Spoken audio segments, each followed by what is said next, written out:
할렐루야. 오늘도 주님의 은혜를 사모해 모신 우리 모든 성도님들 환영하고 축복합니다. 우리 다 같이 사도신경으로 우리의 믿음을 함께 고백하도록 하겠습니다. 나는 전능하신 아버지 하나님 천지의 창조주를 믿습니다.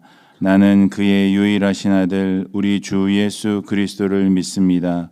그는 성령으로 잉태되어 동정녀 마리아에게서 나시고 본디오 빌라도에게 고난을 받아 십자가에 못 박혀 죽으시고 장사된 지 사흘 만에 죽은 자 가운데서 다시 살아나셨으며 하늘에 오르시어 전능하신 아버지 하나님 우편에 앉아 계시다가 거기로부터 살아있는 자와 죽은 자를 심판하러 오십니다.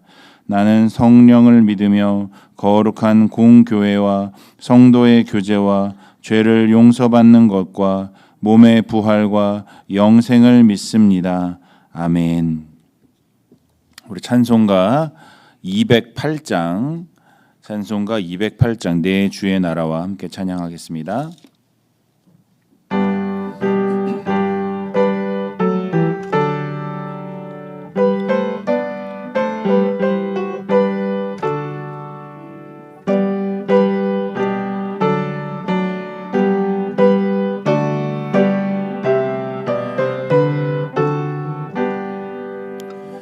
내 주의 나라와 주 계신 성전과 피 흘려 사신 교회를 늘 사랑합니다.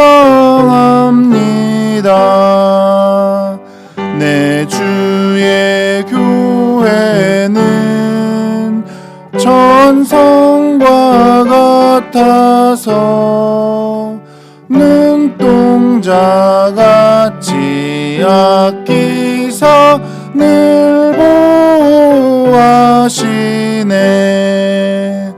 이 교회 위하여 눈물과 기도로 내 생명 다하기까지 늘 봉사합니다. 성도의 교제와 교회의 위로와 구주와 맺은 언약을 늘 기뻐합니다. 하늘의 영광과 베푸신 은혜가 진리와 함께 영원히 시온에 넘치네. 아멘.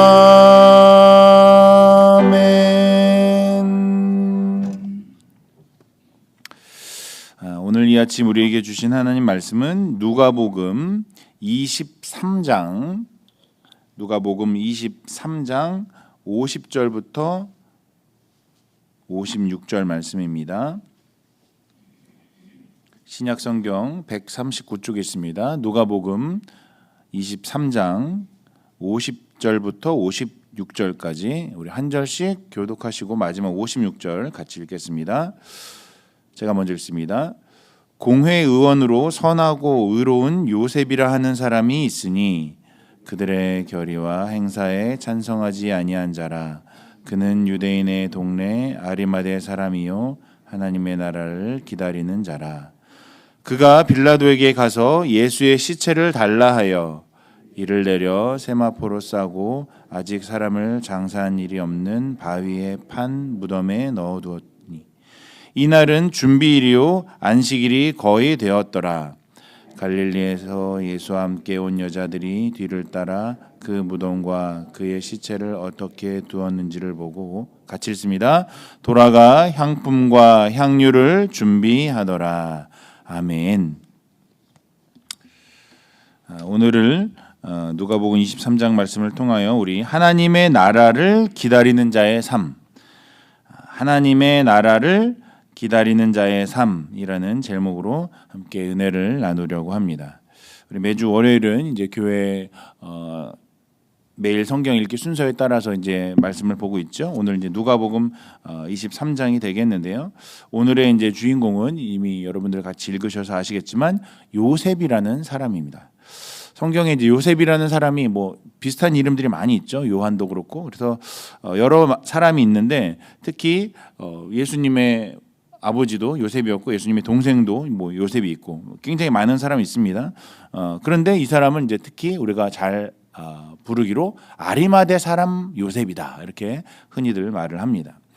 아리마대가 뭡니까? 아리가또 고자이마스도 아니고 아리마대가 뭐냐? 아리마대는 이제 헬라어 발음으로 하리마타이아라는 지명의 이름입니다. 그러니까 출신 지방이죠. 그래서 오늘 본문 51절에 이제 보니까 유대인의 동네다. 그래서 아리마대라는 곳에서 저는 자꾸 왜 일본 사람 같은지 모르겠는데 어쨌든 유대인의 한 동네 아리마대라는 지방에서 온 이 요셉이라는 사람입니다. 요셉이라는 사람이 굉장히 많았기 때문에 그렇게 주로 이제 지방을 불렀는데요. 많은 성경학자들이 이 아리마대라는 지역이 어딘가 막 찾아보니까 이제 뭐 예루살렘이라든가 뭐 베들레헴이라든가 가버나움이라든가 이렇게 예전부터 계속 이름이 유지되는 유명한 도시가 아니었기 때문에 잘 확신할 수가 없지만 아마도 이제 사무엘의 출신지였던 라마다임의 옛 이름이 이제 라마다임이 바로 아리마대의 옛 이름이 아니겠는가 그렇게 추정을 합니다. 어쨌든 확실한 것은 유대 땅에 있는 한 지방의 도시였다는 것은 알 수가 있는 것 같습니다. 자, 이 아리마대 출신 요셉이 과연 어떤 인물이었는가? 오늘 제목처럼 어떻게 하나님의 나라를 기다리는 자였는가 한번 보도록 하겠습니다.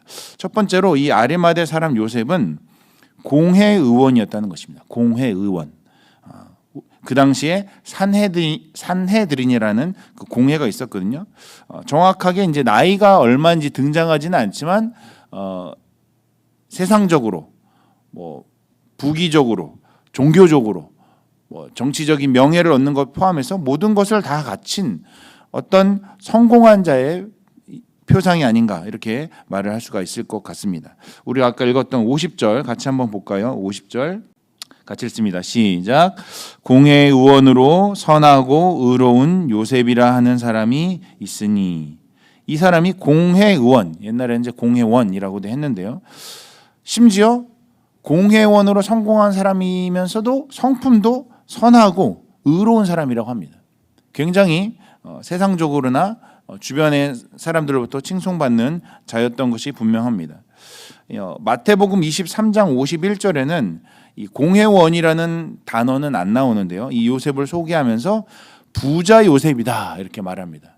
돈도 많았던 것 같아요. 요즘으로 치면 엄치나 부러운 사람이죠. 이 공회원이 블루테스라는 말인데요. 아까 말씀드린 산헤드린이라는 그 당시에 유대인들의 가장 최고의 어떤 정치적이고 종교적인 판결을 하는 의결 기구의 회원이라는 것입니다. 뭐 어떤 사람들은 이제 70명이라고도 하는데 뭐 정확한 숫자는 모르겠지만 아주 굉장히 소수의 인원이 그 유대의 모든 일들을 진행하고 특히 종교적인 판결을 내리는 그 공동체의 일원이었다는 것입니다. 아주 막강한 파워를 가지고 있었던 그 단체죠. 우리로 치면 뭐 국회와 행정부가 다 합쳐진 곳이라고 할 수도 있겠습니다.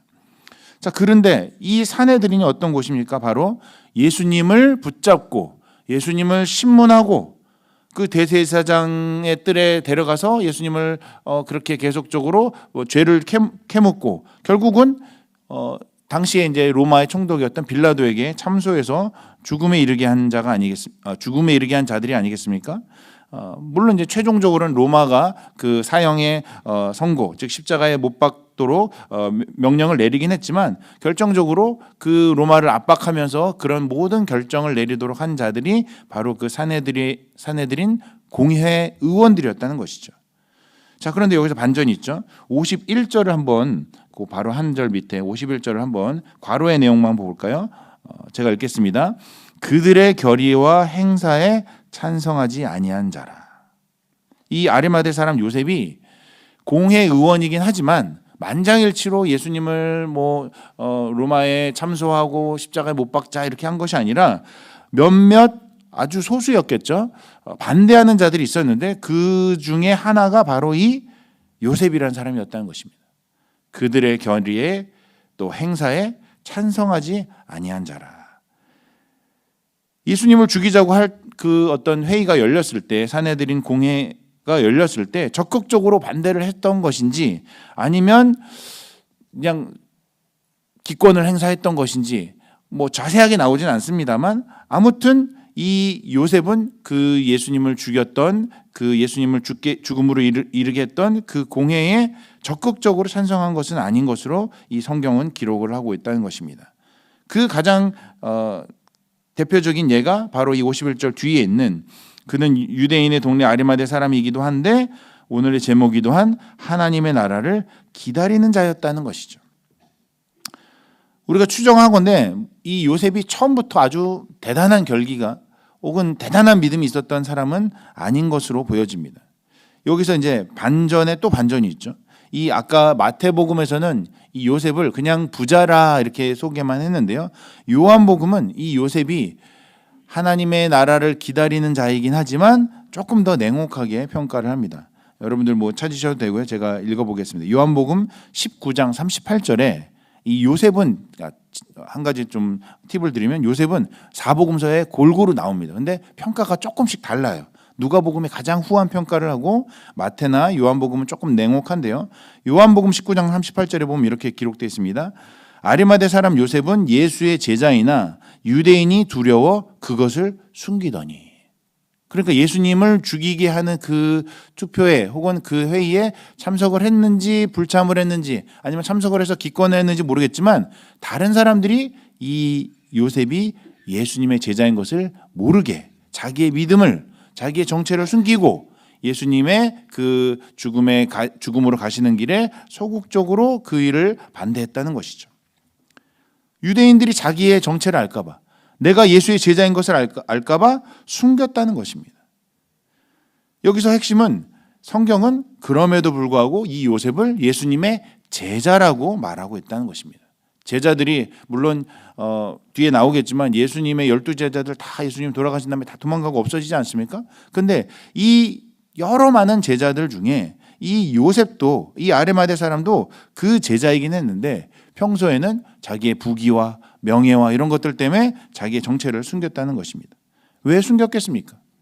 아마도 그가 가지고 있는 그런 명예와 부귀와 또 사회적인 지위를 잃을까 봐 그렇게 하지 않았겠습니까? 결국은 이 예수라는 작자가 나사렛에서 이단의 무리를 일으켜서 이 사회를 전복시키고 로마에 대항하는 반대 세력이었기 때문에 그것에 동참하지 않으려고 아마도 끝까지 자기의 믿음을 숨기려고 했던 것으로 보입니다. 오늘날도 교회에 매주 출석은 하지만, 교회에서 직분도 받고 심지어 봉사도 하지만, 주변 사람들이 내가 교회를 다니는지, 내가 집사인지, 내가 어떤 사람인지 아무도 모르게 주님만 아시게 살아가시는 그런 성도님들도 많이 있지 않으십니까? 소위 세상에서 성공할수록 어떻게 보면 합리적으로 보이려고 내가 그리스도인인 것, 크리스찬으로 살아가는 그런 모습을 보이지 않기 위해서 조용하게 나만의 신앙을 하고 있는 사람들이 있다는 것이죠. 그런 사람도 성경에서는 예수님의 제자라고 평가를 하긴 하지만 꽤나 박하게, 냉혹하게 그것을 비꼬면서 기록하고 있다는 것입니다. 이 요셉이 그러했다는 거예요. 세상살이에서 신앙보다, 주님을 섬기는 것보다 남들의 시선을 더 먼저 혹은 더 많이 신경 쓰는, 다시 말하면 아직도 내가 잃을 것이 손에 꽉 쥐고 남아있는 사람들, 그것이 바로 이 요셉의 모습이었다는 것이죠. 제자이긴 하지만, 신자이긴 하지만 아주 진실하고 독실한 제자, 독실한 크리스찬은 아니었다는 것입니다. 자, 그런데 여기서 두 번째, 이 공회의원이면서 부자였던 이 요셉의 두 번째 모습, 반전이 등장하는데요. 바로 51절에서 53절까지 내용입니다. 우리 한번 같이 읽었으면 좋겠습니다. 51절부터 같이 연속해서 읽겠습니다. 그들의 결의와 행사에 찬성하지 아니한 자라. 그는 유대인의 동네 아리마대 사람이요 하나님의 나라를 기다리는 자라. 그가 빌라도에게 가서 예수의 시체를 달라 하여 이를 내려 세마포로 싸고 아직 사람을 장사한 일이 없는 바위에 판 무덤에 넣어두니. 이 공회원이면서 자신의 믿음을 숨겼던 요셉이 결국은 마지막에는 하나님의 나라를 기다리는 자로 자신의 정체성의 변화가 있었다는 것입니다. 그 대표적인 행동이 무엇입니까? 바로 예수님의 시체를 수습해서 장사를 지내는 인물로 변화가 됐다는 것이죠. 다른 사람들이 볼까 봐 자신의 믿음을 숨겼던 요셉이 누구보다도 먼저 예수님의 시체를 받아서 장사를 했던 인물이었다는 것입니다. 특별히 여기에 하나님의 나라를 기다리는 자라, 이렇게 성경은 이 요셉을 표현하고 있는데요. 하나님의 나라, 하나님의 킹덤이라고도 하죠.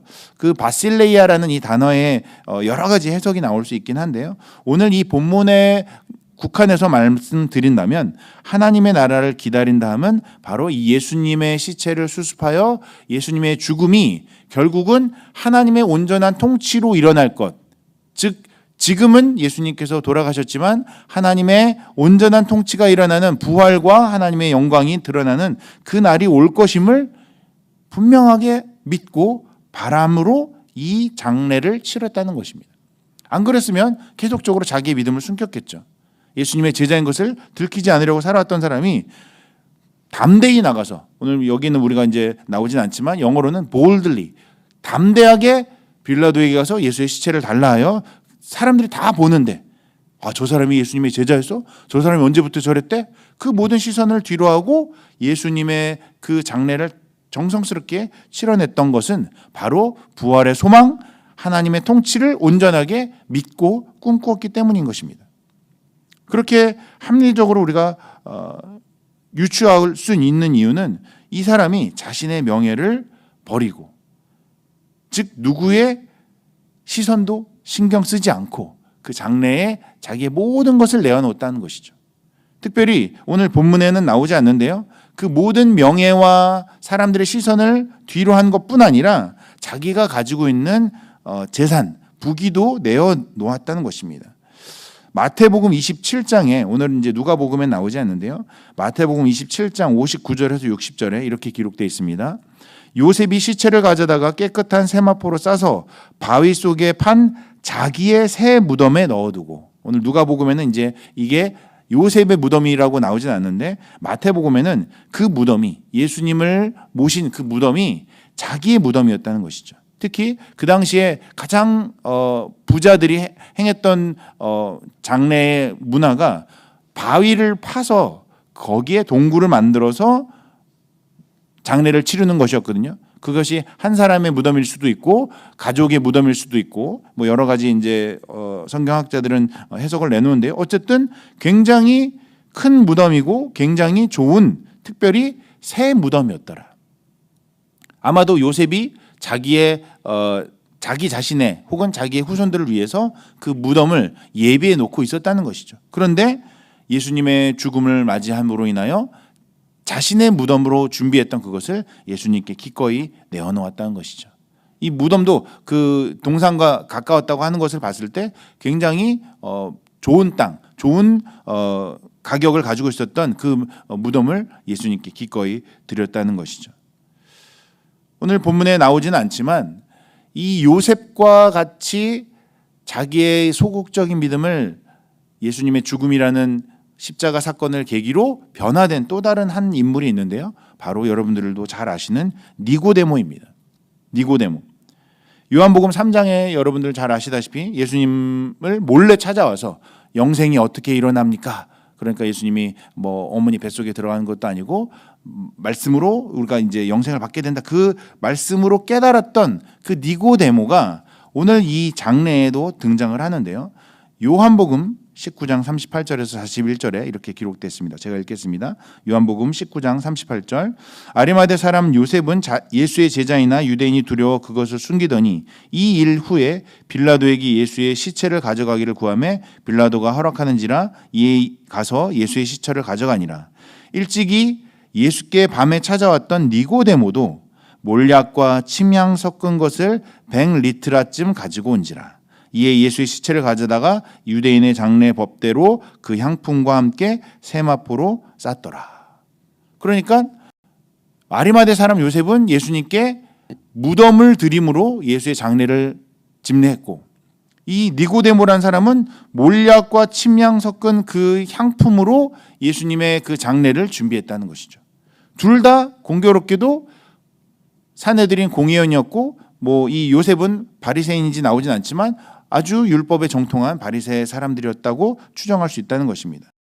다시 말하면 처음에는 자기의 명예, 종교적으로 주변 사람들의 시선, 자기가 가지고 있던 부귀, 이런 모든 것들을 놓지 않은 채 소극적으로 예수님을 믿고 제자로 따르고, 특별히 니고데모 같은 사람은 예수님을 직접 찾아가서 예수님의 말씀을 들었던 이 두 남자가, 두 사람들이 나중에 예수님의 십자가 사건을 계기로 예수님의 죽음을 목도함으로 그들의 믿음이 더 이상 그렇게 소극적인 믿음이 아니라 예수님께 나의 믿음을, 세상에 나의 믿음을 온전히 고백함으로 온전한 믿음으로 살아야겠다라고 결심을 하게 됐던 변화된 삶을 살게 됐다는 것이죠. 그것이 바로 오늘 성경의 표현대로 하나님의 나라를 기다리는 자로 살아가게 되었다는 것입니다.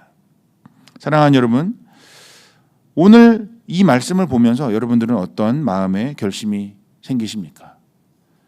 내 가정에, 내 주변 사람들에게 내가 더 복음을 전해야겠다, 그렇게 생각을 하십니까? 복음을 전하는 것도 중요하지만 내가 그리스도인인 것을 부끄럽지 않게 누구를 만나든 이웃 사람들에게, 어제까지 이웃과 막 다툼이 있었던 사람이 있다면 오늘 미안하다고 얘기할 수 있는 그런 한 걸음 진전된 그런 깨어진 믿음이 사람들이 다 되시기를 축원합니다. 오늘 특별히 이 요셉이라는 사람도 그랬고 니고데모라는 사람도 그랬고 자신의 전 재산, 자신의 모든 것을 들여서 예수님의 장례를 치러냈던 그 믿음의 사람들이 결국은 성경의 평가로 말하면 하나님의 나라를 소망했던, 하나님의 나라를 꿈꿨던 사람이라고 성경은 말하고 있습니다. 우리가 매 주일마다 부르고 있는 그 폐회송 있죠? 내가 소망하는 아버지 나라. 바로 그 나라를 꿈꾸며 찬양하는 우리가 바로 그런 사람들이라는 것이죠. 이 요셉도, 이 니고데모도 처음부터 대단한 사람들이 아니었습니다. 그러나 예수님의 죽음을 내 마음에 온전히 체험하고 내 신앙이, 내 삶이 변화되는 그런 한 걸음 나아가는 담대한 믿음의 사람들로 변화되었다는 것이죠. 그 내가 소망하는 아버지 나라, 제가 한번 가사를 읽어보겠습니다. 우리가 매주 부르긴 하지만 가사의 내용이 이렇습니다. 내가 소망하는 아버지 나라, 주님 오시는 그날 완성되리. 우리는 고대하네, 주님 오시는 그날 마라나타. 비록 부족함과 슬픔 많아도 주를 알아갈 때 참 만족 있네. 우린 기대하네, 주님 오시는 그날 마라나타. 주 다시 오시는 그날 우리는 보게 되리. 모든 나라와 모든 열방이 주께 경배하는 그날을, 주님의 뜻이 하늘에 이루어지듯 이 땅에 이루어지는 그날, 모든 아픔, 모든 눈물 모두 씻겨지리. 부활의 영광 이 땅에 이루어질 때 새 노래로 찬양하리라. 주를 향한, 주를 위한 승리의 노래를 선포하리. 바라옵기는 우리의 남은 삶 동안 더 이상 남의 눈, 남의 시선, 내가 가지고 있는 것을 잃을까 봐 전전긍긍하는 삶이 아니라 우리에게 가장 큰 소망, 죽음 이후에 있을 부활과 하나님의 영원한 통치가 임할 그 나라를 소망하는, 하나님의 나라를 기다리는 자의 삶을 살아가시기를 주님의 이름으로 축원합니다. 저뿐 아니라 여기 있는 우리 모두가 예수님의 그저 그런 제자로 기록되지 말고, 뭐 갑자기 뭐 우리가 전 재산을 드릴 수는 없지만 남은 삶 동안 조금씩 나아지는, 한 걸음 한 걸음 하나님의 나라를 소망하며 기다리는, 그래서 하나님 앞에 나중에 주님을 뵙게 되는 날 떳떳하게 담대하게, 주님 제가 참 힘들었지만 열심히 살아보려고 노력하며 살아왔습니다라고 고백할 수 있는 그런 저와 여러분들이 다 되시기를 주님의 이름으로 축원합니다. 기도하겠습니다. 사랑이 많으신 하나님 아버지, 참으로 감사를 드립니다. 오늘 우리는 예수 그리스도의 죽음을 계기로 소극적이며 다른 사람들의 시선으로부터 자기의 믿음을 숨겨왔던 어떤 한 사람의 변화된 모습을 보게 됩니다. 예수님의 죽음이 이 사람의 신앙을 더욱더 담대하게 변화시켰던 것처럼, 이 요셉의 신앙처럼, 이 니고데모의 변화된 모습처럼 저희도 한 걸음 주님께 더 나아가는 자의 삶으로 변화되기를 소원합니다. 특별히 하나님의 나라를 기다린다는 그 매주 부르는 찬양의 가사처럼 이 땅의 모든 슬픔과 아픔과 우리가 겪게 되는 여러 불편들을 다 뒤로하고 영원하게 통치하실 하나님의 나라를 진정으로 꿈꾸는 저희들이 되기를 원합니다. 참으로 우리의 뜻대로 되지 않는 삶 가운데 좌절하고 힘들어하는 이 어려운 삶을 주께서 누구보다 잘 아시는 줄 믿습니다. 그럼에도 불구하고 니고데모를, 아리마대 사람 요셉을 담대한 믿음으로 변화시키셨던 것처럼 저희가 주님의 인도하심으로, 성령님의 함께하심으로 날마다 하루하루 승리하는 자의 삶으로 살아가게 하여 주시옵소서. 그야말로 온전하게 하나님의 나라를 기다리는 소망의 삶을 살 수 있도록 주여 저희와 함께하여 주시옵소서. 늘 함께하시는 주님 감사드리오며 우리의 늘 좋은 친구가 되시는 우리 주 예수 그리스도의 이름으로 기도하옵나이다. 아멘. 하늘에 계신 우리 아버지, 아버지의 이름을 거룩하게 하시며 아버지의 나라가 오게 하시며 아버지의 뜻이 하늘에서와 같이 땅에서도 이루어지게 하소서. 오늘 우리에게 일용할 양식을 주시고 우리가 우리에게 잘못한 사람을 용서하여 준 것 같이 우리의 죄를 용서하여 주시고 우리를 시험에 빠지지 않게 하시고 악에서 구하소서. 나라와 권능과 영광이 영원히 아버지의 것입니다. 아멘.